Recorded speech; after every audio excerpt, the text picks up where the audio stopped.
Muy buenas tardes, señoras y señores. Bienvenidos al atardecer de este lunes, día 24 de marzo de 2025. Hoy comienza una semana que no se prevé especialmente sencilla en el campo político para el gobierno de Sánchez. La verdad es que prácticamente ninguna semana es tranquila para el gobierno de Sánchez. La semana pasada pues ya vimos cómo iban creciendo las dificultades. Empezó la semana con el pacto que había suscrito el gobierno con Junts per Catalunya para el reparto de menas. Eso supuso una especie de rebelión de todas las comunidades autónomas, incluida alguna comunidad autónoma del Partido Socialista, la de Castilla-La Mancha. Luego vimos cómo en el Congreso de los Diputados el gobierno de Sánchez perdía varias votaciones, incluso aquellas que hacían referencia a los pactos de defensa, a la permanencia en la OTAN. Ahí se produjo una rebelión de la izquierda y quedó claramente de manifiesto que la mal llamada mayoría progresista no es tal. Luego seguimos con la cumbre de Bruselas, que pues tampoco le salió a Sánchez como él esperaba, y además probablemente en el trasfondo de todo eso el desánimo presupuestario, porque ya empezamos a ver cómo los propios ministros del gobierno, el propio presidente del gobierno empezaba a reconocer que no había manera de sacar en 2025 presupuestos generales. En nada de eso llevaba al señor Sánchez, trasladada a su ánimo, la decisión, o por lo menos la consideración, de adelantar las elecciones, sino de ir tirando. Y en el ir tirando, hoy comienza una semana que tampoco se le antoja especialmente carretera, llevadera para el gobierno. Hay dos acontecimientos que van a tener lugar, uno mañana y otro el miércoles, y que en principio se esperan con gran interés. En primer lugar, porque mañana se puede producir una especie de confluencia de intereses entre Sumar y el Partido Popular para tramitar una iniciativa que los dos partidos pretenden en contra de los intereses del gobierno, y es que el nuevo salario mínimo interprofesional no cotice en el IRPF. La idea de que mañana en la mesa del Congreso se pueda levantar el veto que impuso el gobierno a esa norma, gracias a los votos, insisto, de esas dos formaciones tan antagónicas desde el punto de vista ideológico, pues es algo que al gobierno le puede hacer mucho daño. Y luego la comparecencia el miércoles de Pedro Sánchez, que nos tiene que explicar qué pasó en Bruselas el jueves de la semana pasada. Y no lo tiene fácil, porque ahí hay que hablar del incremento del gasto militar, le guste o no le guste. Buscará eufemismos, buscará la manera de marear la perdiz, de vestir el muñeco, pero la realidad al final se impondrá. Bueno, esto es lo que en principio todos los analistas han fijado como posiciones especialmente problemáticas. Lo explica mejor que yo Rubén Fernández. Sí, son dos las citas cruciales para el gobierno y las dos antojan mal para Pedro Sánchez. Mañana martes se evidenciará en la mesa del Congreso. La intención de Hacienda es la de evitar la proposición de ley que presentó Sumar para eximir de tributación a los perceptores del salario mínimo. El objetivo, según fuentes del Ministerio, es la de impedir su tramitación. Desde Sumar aseguran que levantarán el veto en la mesa del Congreso, lo que es posible uniendo sus votos a los del PP, que tienen registrada una proposición de ley con el mismo objetivo. Ambos sumarán una curiosa mayoría que dejará al PSOE aislado. Lo que parece claro es que los puentes entre Yolanda Díaz y María Jesús Montero están rotos. Si alguien no quiere negociar, no negocia, sentencian en el Ejecutivo. Y el miércoles Sánchez comparecerá ante el Congreso para explicar las conclusiones de los últimos consejos europeos, donde se ha aprobado el rearme de Europa, aunque el presidente abomine de este término. Aquí se volverá a evidenciar la soledad con sus socios, ya que tanto Sumar como Esquerra, Bildu, Junts o Podemos están en contra de aumentar el presupuesto en defensa. Solo el PNV parece alineado con unos postulados que en Bruselas hacen coincidir al PSOE y al PP europeo. Bueno, cuando le preguntan a los miembros del gobierno o a las personalidades del Partido Socialista a propósito de esas dos citas en principio complicadas, ellos le restan importancia, sobre todo a la comparecencia parlamentaria, porque ellos entienden que, bueno, pues es una comparecencia donde en algunos momentos habrá discursos muy duros contra el gobierno, pero el gobierno ya lo va por descontado, y luego fuéronse y no hubo nada. Quiero decir que, vale, la retórica pues no supone ningún varapalo concreto. Lo que ocurre es que el gobierno, me parece a mí, no termina de calibrar bien la posibilidad de que empiece a fraguarse una especie de mayoría que obligue al gobierno a hacer algo que el gobierno no quiere hacer bajo ningún concepto, y es someter al criterio del Parlamento el incremento del gasto militar. Y esto se le va a solicitar de una manera, yo creo que casi unánime por parte de todos los grupos parlamentarios. El único que le podría, digamos, defender es su socio de gobierno, el que se sienta con él en el banco azul, es decir, Sumar. Sin embargo, fíjense, hasta Sumar está por la labor de que sea el Parlamento quien determine, quien decida, quien discuta y quien vote si hay que incrementar o no el gasto militar. Lo decía esta mañana en La Sexta Pablo Bustinduy. Por el Congreso tienen que pasar todas las cuestiones importantes que afecten a la vida política y a las políticas públicas de este país. Y esta sin duda lo es. Y por tanto, bueno, pues creo que bienvenido sea un debate en mayor profundidad, sin preguntas binarias, y cada decisión que haya que ir tomando en este proceso, bueno, pues tendrá que darse, por supuesto, pasando por el Congreso y, bueno, con todas las formaciones políticas contribuyendo a un debate que ojalá fuera lo más honesto y serio posible, ¿no? Ojalá la oposición en esto esté a la altura del momento geopolítico que vivimos. Bueno, la oposición de derecha y de izquierda, porque en este caso concreto no se sabe muy bien dónde está la oposición. El Partido Popular en las cuestiones de fondo está más cerca de las tesis del gobierno que los partidos de la izquierda. Y eso que Sumar pues mantiene una actitud, digamos, más, digamos, de perfil, para entendernos. ¿Qué pasaría si el Congreso se tuviera que pronunciar, si tuviera que votar el incremento del gasto militar? Pues hombre, si hubiera concordancia, coherencia, consecuencia con lo que están diciendo los actores de la vida política, el gobierno se encontraría con ningún apoyo en la izquierda. Hoy le han preguntado a Lara Hernández, que es una de las portavoces de Sumar, si ellos están a favor del incremento del gasto militar. Se lo preguntan todos los días a cualquier interlocutor que hay de Sumar. Y Sumar, la verdad es que va desarrollando un argumentario para no contestar abiertamente a la pregunta. Ellos dicen, vamos a ver, mire, nosotros tenemos una prioridad, tenemos una línea roja. Y eso es lo que en ningún caso queremos comprometer.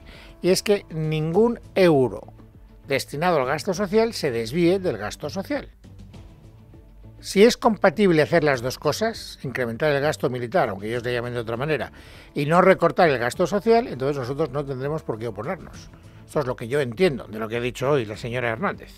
Nuestra línea roja es muy clara para nosotras y para nosotros es fundamental, insisto, absolutamente fundamental, y no vamos a tolerar bajo ninguna circunstancia que se toque partidas presupuestarias que afectan a la agenda social, que afectan a las inversiones públicas y que afectan a los pilares sobre los que se construye y sobre los que se sustenta el estado de bienestar. Claro, pero la pregunta es si eso es compatible, ¿eso es posible?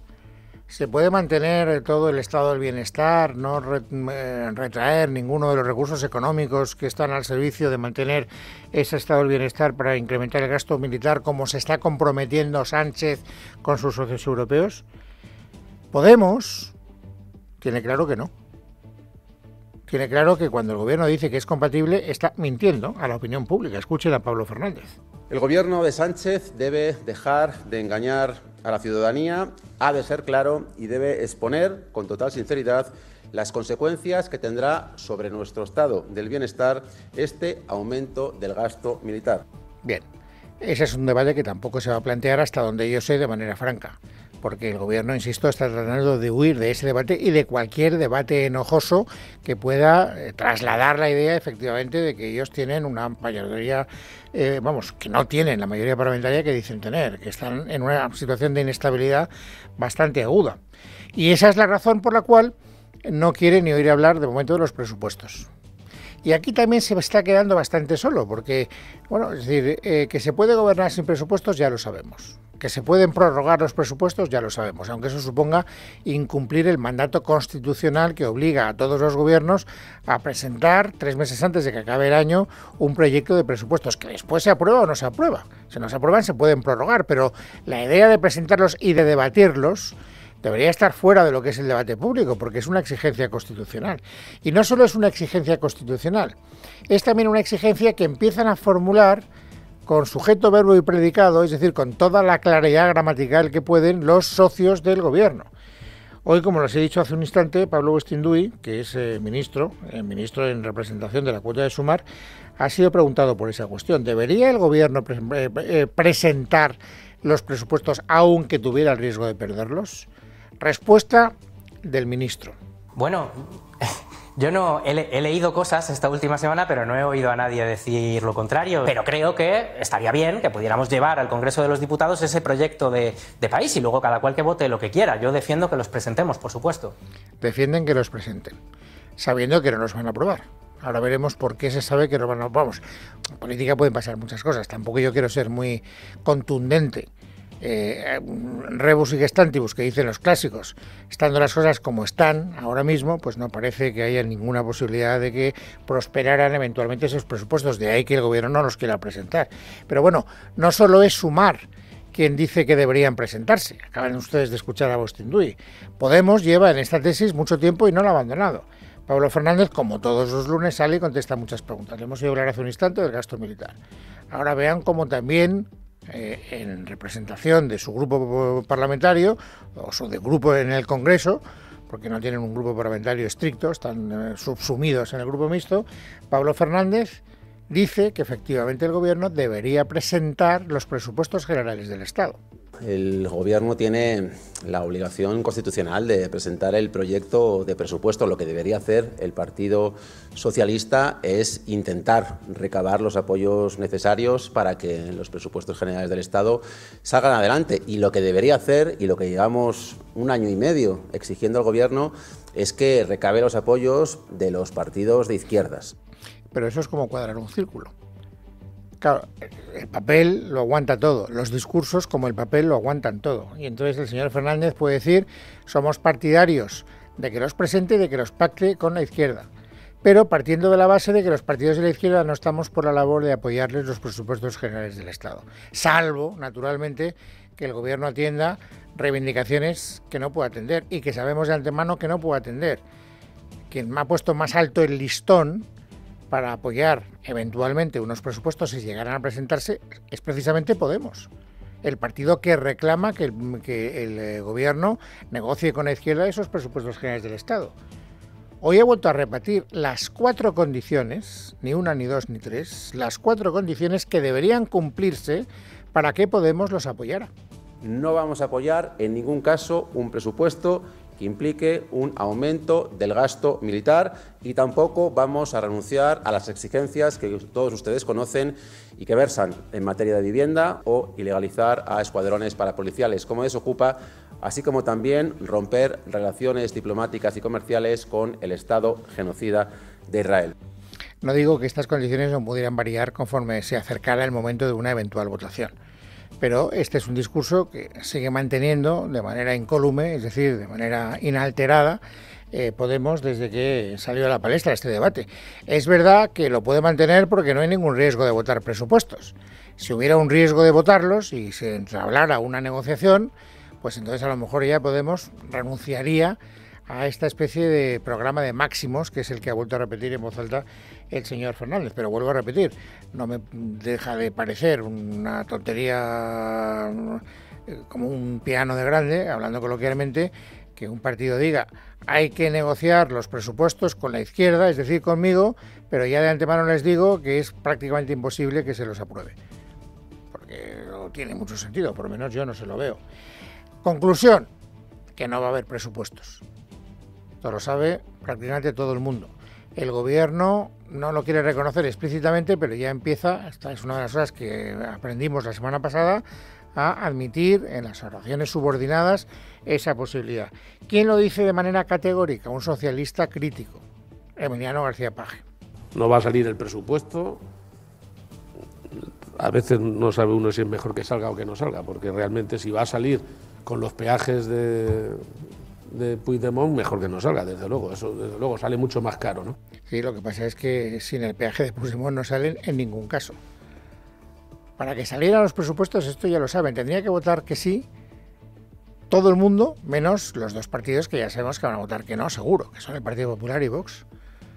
Con ese fijo en la quiniela tendría que votar que sí el PNV, tendría que votar que sí Bildu, tendría que votar que sí Podemos, tendría que votar que sí Sumar, tendría que votar que sí todos los, por supuesto, todos los que forman parte de Sumar, también Esquerra, es decir, todo el mundo. Y el señor Paje está pidiendo algo que sería incompatible con sacar los presupuestos, que es romper con Junts. Sin el apoyo de Junts no hay presupuestos. A pesar de eso, fíjense, hoy el señor Emiliano García Paje, el presidente de Castilla-La Mancha, ha sido rotundo y le ha hecho esta petición a su partido. Yo creo que es hora de que el Partido Socialista rompa claramente con Puigdemont, porque realmente nos puede llevar a la ruina como proyecto y como partido. Bueno, pues como ven, en esta semana complicada que empieza hoy, lunes 24 de marzo, el partido gobernante, quiero decir, se encuentra con la soledad de ver que la gente que debería estar más cerca de él no se lo pone fácil, por todo lo que hemos oído. Y naturalmente los partidos que se sientan en la bancada de la oposición todavía se lo ponen más difícil. Hoy ha habido una arremetida no poco importante desde el punto de vista dialéctico, porque mucho más no puede hacer, del líder de la oposición, Alberto Núñez Feijóo, que ha hablado del presidente del gobierno en términos manifiestamente mejorables. Por ejemplo, escuchen. Que lleve al Congreso su plan de defensa, si lo tiene. Que presente los presupuestos generales del Estado en la Cámara, como es su deber constitucional. Y tercero, que convoque el debate del Estado de la Nación para que retrate la soledad de un gobierno que ya no es tal y la soledad de un presidente zombie. Estas son las tres peticiones que hace el jefe de la oposición, sabiendo de antemano que el presidente del gobierno no va a cumplir ninguna de las tres. Ojalá me equivoque, pero no está en el ánimo del gobierno ni votar en el Congreso el gasto de defensa, ni presentar los presupuestos, y el debate del Estado de la Nación ya veremos, pero de momento no hay ninguna noticia de que el señor Sánchez quiera someterse a lo que sería probablemente un escarnio parlamentario. Tal vez por eso lo pide Feijóo, porque sabe que retrata esa situación de debilidad del gobierno. Y por si no quedara claro, él lo adorna. ¿Y cómo lo adorna? Arremetiendo dialécticamente con mucha dureza contra el señor Sánchez. La libertad tiene que ajustarse al interés de Sánchez. Si hay que censurar, se censura. Si hay que intervenir la propiedad o la empresa privada, se interviene. Nada de división de poderes. Él ha de ser el único y el gran poder, el Ejecutivo a su servicio, el Judicial bajo su señalamiento y el Legislativo secuestrado. Claro, eso se lo dice a su gente, que es gente convencida. Estas son palabras del señor Feijóo hablando con gente que simpatiza con el Partido Popular, que es el partido que preside el señor Feijóo. Pero claro, ese debate, digamos, destructivo contra el partido gobernante tampoco aporta una gran luz. Por lo tanto, él ha querido combinar ese alegato de desgaste a Pedro Sánchez con una especie de baño de autoestima pensando en la gente del Partido Popular. Las cosas están muy mal, Sánchez nos lleva por muy mal camino, pero tranquilidad, aquí estamos nosotros. Quiere controlar los medios de comunicación y todo lo que se publica. Tiene a un Consejo de Ministros solo dedicado a confrontar con cualquier político del Partido Popular. Y pese a todo, ¿sabéis qué pasa? Lo que pasa es que somos el primer partido de España. Bueno, pues este es el resumen de lo que ha dicho hoy el señor Núñez Feijóo, lunes 24 de marzo, el día que empieza esta semana complicada para el gobierno. Pero no ha sido el único líder del Partido Popular que se ha querido sumar a esta especie de abucheo dialéctico al presidente del gobierno. También la presidenta de Madrid, Isabel Díaz Ayuso, ha querido hablar del presidente del gobierno en términos muy parecidos a los que ha utilizado el señor Feijóo. Escuchen y comparen. Para sobrevivir es capaz de vender a España entera. Y para ello lleva tiempo instaurando este régimen de terror que consiste o conmigo o contra mí. En las empresas, en las instituciones, en la cultura, en los medios, en la política. De hecho, ahora dicen que Felipe González es un vejestorio, mientras abrazan a Otegi y reciben a Bildu en Moncloa entre honores. Fíjese que entre todo este argumentario de destrucción dialéctica del adversario, que hemos escuchado en boca de Feijóo y en boca de Ayuso, hay una gran ausencia. No ha habido ninguna referencia a la corrupción, que es la herramienta que con más frecuencia suelen utilizar en el Partido Popular, también en Vox, para desgastar al presidente del gobierno. Feijóo no ha hecho referencias a ella, Ayuso sí. Ayuso, aparte de decir lo que hemos escuchado, ha querido tener muy presente que la corrupción sigue siendo la gran espada de Damocles que pende sobre la cabeza de Sánchez. Sánchez es crisis internacional y parálisis nacional, a lo que se suma que su número 2, su mujer, su hermano, varios ministros, hasta la presidenta del Congreso, estén investigados por la justicia. Y esto es una situación insostenible, y lo sabe cualquiera. Bueno, esta comparecencia de Ayuso en estos términos, a la hora de hablar, no bien precisamente del gobierno, pues no deja, digamos, una gran polémica, porque no aporta nada que no supiéramos. Pero en esa misma intervención, Ayuso ha dicho algo, defendiéndose de ataques que está recibiendo desde hace tiempo de grupos de la izquierda, que ha despertado una gran polémica, sobre todo en las formaciones políticas madrileñas. Saben que se está diciendo que las residencias de la Comunidad Autónoma de Madrid durante el COVID, durante la pandemia, no hicieron bien su trabajo. Y ha habido declaraciones en días anteriores, la semana pasada, de líderes de los partidos de la izquierda, también del gobierno, llamando ni más ni menos que asesina a Isabel Díaz Ayuso. Bien, Isabel Díaz Ayuso ha querido defenderse. Y para defenderse de esas acusaciones, esta mañana ha llegado a decir esto. Había personas que fallecían con COVID, pero no a consecuencia del COVID, y también computaban con la situación que se vivió en esos momentos, que todo explotó, que el virus llegó a todas las casas, a muchas residencias. Extraer a toro pasado lo que dijo el primo del amigo en un momento, en una noche, lo que pasó en una residencia de una manera anecdótica, me parece horrible. Eso de una manera anecdótica a los partidos de izquierda que cogen rábanos por las hojas les ha sentado fatal. Y de ahí que hoy se haya desatado una auténtica tormenta política en Madrid, precisamente cuando estas declaraciones han llegado a conocimiento de los líderes de esas formaciones políticas. Carmen Arreaza. Nueva polémica por la gestión de las residencias de mayores en la Comunidad de Madrid durante la pandemia. Hoy en referencia a las declaraciones en las que Díaz Ayuso ha señalado que algunos de los casos sucedieron de manera anecdótica, un término que consideran inadmisible tanto la portavoz de Más Madrid, Manuela Berguerot, como la del PSOE, Mar Espinar. Otra vez con la señora Ayuso, sin perder una oportunidad con la que humillar a las víctimas y los familiares de las residencias de mayores. Una vez más, que no pierde la oportunidad en faltarle el respeto a las víctimas. Creo que es inadmisible. Creo de verdad que alguien en su equipo o ella misma debería hacer una reflexión y abandonar esta línea que ha cogido. Es inhumana, tiene una falta de empatía absoluta, no es despreciable. Declaraciones en las que Ayuso también ha asegurado que los muertos en todas las comunidades autónomas durante el COVID son de todos, mismo término con el que salía en defensa de la presidenta madrileña el portavoz popular Carlos Díaz Pache, que insiste en que hay intereses en seguir criminalizando a la Comunidad de Madrid. Que 5 años después haya personas revisitando cada una de las cuestiones que pasó en cada una de las residencias o centros sanitarios de forma particular, de forma concreta, para intentar decir que el gobierno de la comunidad lo hizo mal, es una cuestión que ya no es de intentar saber la verdad, sino un ataque muy personal a la presidenta, a su gobierno, y una utilización miserable de las víctimas, que son de todos. Más prudente se mostraba la portavoz de Vox, Isabel Pérez Moñino, que evitaba incidir en los fallecidos en las residencias, responsabilizando de su utilización tanto a la derecha como a la izquierda. Sin duda hay palabras que nos parecen muy desafortunadas de un lado y de otro, pero nosotros desde luego pues no vamos a valorarlas porque nosotros estamos, como he dicho, con las víctimas. Un asunto que vuelve a dejar un agrio enfrentamiento en la Asamblea entre los partidos de izquierda y el gobierno madrileño.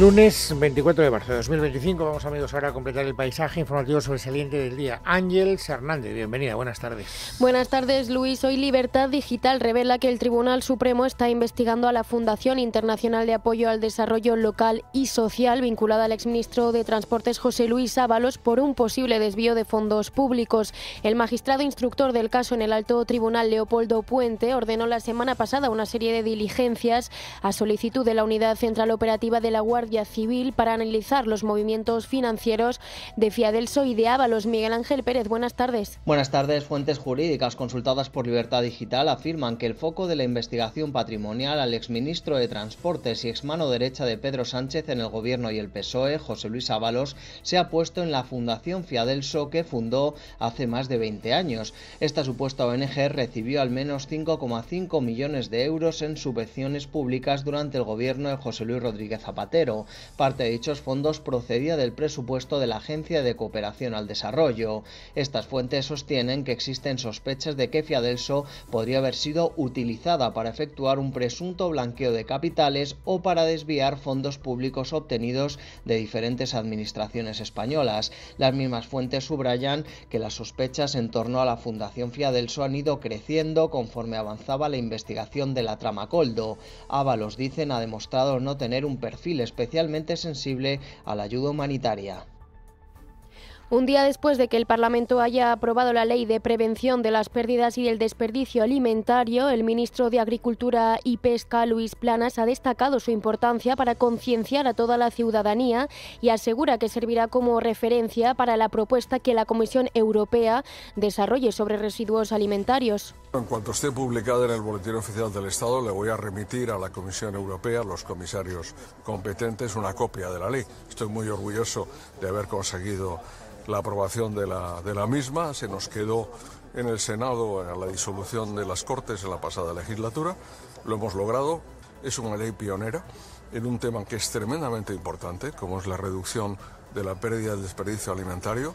No solo eso, Planas ha defendido durante estos días la necesidad de aumentar el gasto en defensa por parte del Gobierno. Sin embargo, hoy advierte en Bruselas que ese incremento no debe afectar a la financiación de la política agraria común. Leticia Vaquero.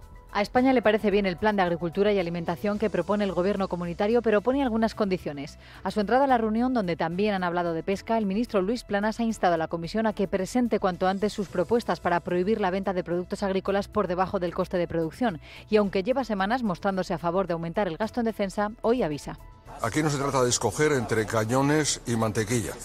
Aquí se trata de conseguir fortalecer la defensa y la seguridad de Europa, nuestra autonomía también en materia energética y nuestra seguridad alimentaria. Y nuestra seguridad alimentaria no está garantizada.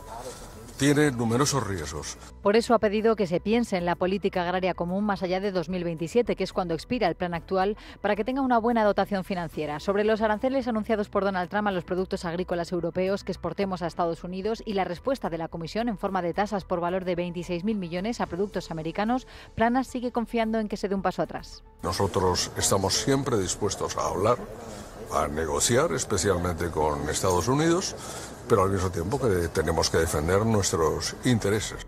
Más cosas. Compromís ha confirmado que presentará una reforma para modificar el estatuto de los expresidentes de la Generalitat Valenciana para impedir que tengan un sueldo asegurado durante 15 años al formar parte del Consejo Jurídico Consultivo. Joan Baldoví, diputado de Compromís, considera que uno de los motivos por los que Carlos Mazón no renuncia a su cargo es por el hecho de seguir siendo aforado y cobrar dicho sueldo de 15 años. Sería una reforma de la ley de expresidentes no solo para el señor Mazón, para todos los expresidentes del futuro, para que no fueran al Consell Jurídic Consultiu y pudieran cobrar durante 15 años estos 75.000 euros. No sé qué méritos habrá hecho el señor Mazón para estar en el Consell Jurídic Consultiu. Y hoy María Dolores de Cospedal ha intervenido en el marco de la comisión que investiga la denominada Operación Cataluña, relacionada con una supuesta trama parapolicial que presuntamente se habría organizado desde el Ministerio del Interior durante el gobierno de Mariano Rajoy. La líder de Podemos, Ione Belarra, ha sido la primera en interpelar a Cospedal sobre el asunto, pero la exdirigente del Partido Popular ha negado la existencia de dicha trama. Lo que le estoy diciendo, que no es una tesis, es que yo fui la secretaria general del Partido Popular durante 10 años, eso no es una tesis, eso es un dato objetivo, y que eso que usted llama policía política, para mí es una creación ficticia y no ha existido. Pero en cualquier caso yo le tengo que recordar que yo era secretaria general de mi partido y luego fui ministra de Defensa, pero no tenía nada que ver con el Ministerio del Interior. Por otra parte, el ministro del Interior, Fernando Grande Marlaska, ha anunciado unidades de alto nivel para luchar exclusivamente contra los delitos de odio, cuyo objetivo será perseguir con más contundencia los incidentes, delitos y discursos de odio y mejorar la protección de las víctimas. En este tercer plan de acción contra los delitos de odio apostamos por reforzar los recursos policiales. Como sabéis, durante el segundo plan se pusieron en marcha en todas las provincias los equipos contra el extremismo violento y odio, los equipos EVO de la Policía Nacional y también los equipos de respuesta a los delitos de odio, los equipos REDO de la Guardia Civil. Pues bien, por encima de estos equipos, Policía Nacional y Guardia Civil van a crear sendas unidades centrales operativas para luchar contra los delitos de odio.